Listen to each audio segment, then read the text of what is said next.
Par un jour gris et pluvieux, un garçon aux pieds nus et tremblant de froid luttait pour pousser un vieux chariot à glace.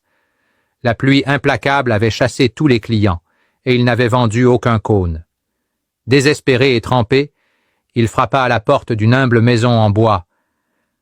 Une jeune fille, âgée de 16 ans, avec une expression aimable, répondit. La voix entrecoupée, l'enfant supplia.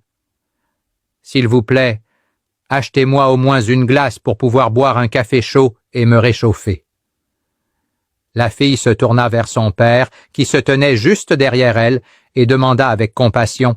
« Papa, pouvons-nous acheter une glace à cet enfant, juste pour l'aider ?» Le père, avec une expression sérieuse, répondit sèchement. « Non, nous n'allons rien acheter. » En voyant la déception sur le visage de la fille et du garçon, il ajouta. « Nous ferons mieux. » Il a appelé l'enfant pour qu'il entre. Il lui a donné une couverture chaude pour le garder au chaud et une grande tasse de lait chaud et fumant.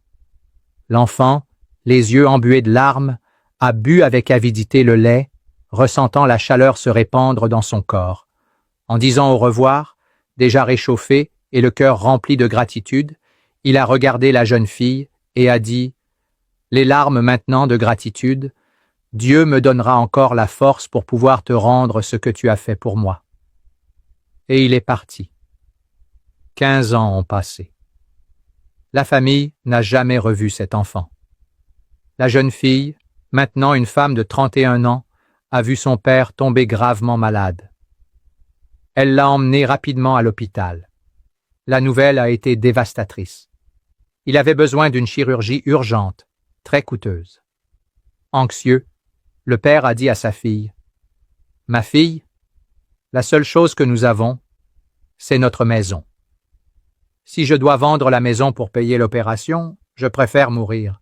Cette maison est tout ce que je peux te laisser. » Ali, lui-même, face au médecin qui les soignait, dit ces mots.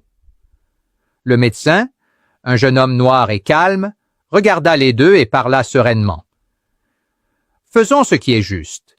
Nous opérons votre père et sauvons sa vie. Ensuite, nous verrons comment le paiement sera effectué. » L'intervention chirurgicale fut réalisée avec soin et fut un succès. Le père fut sauvé. Quelques jours plus tard, de retour à la maison, la fille, encore inquiète, demanda au médecin lors d'une visite de suivi « Docteur, et maintenant, comment allons-nous payer ?» Il répondit avec un sourire doux « Ne vous inquiétez pas. La facture arrivera chez vous avec des instructions sur la façon dont le paiement sera effectué. » Quelques jours plus tard, le facteur remit une enveloppe.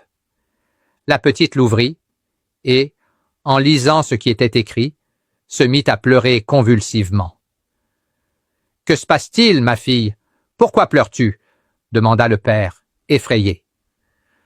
D'une voix tremblante, pleine d'émotion, il lut la lettre à haute voix. « La chirurgie de ton père a été payée il y a 15 ans, avec une couverture chaude et un verre de lait chaud.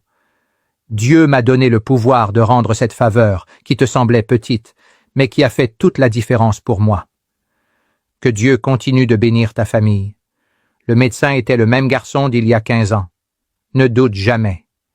L'univers est gouverné par des lois, et l'une d'elles est la loi de la cause à effet. Tout ce que tu sèmes, tu le récolteras. Que Dieu te bénisse, toi qui as de la compassion pour les petits, qui hais l'injustice et qui as pitié des nécessiteux. Dieu remplira ton cœur et tu seras heureux jusqu'au dernier jour de ta vie. Partage cette histoire. Le monde a besoin de plus de personnes comme toi.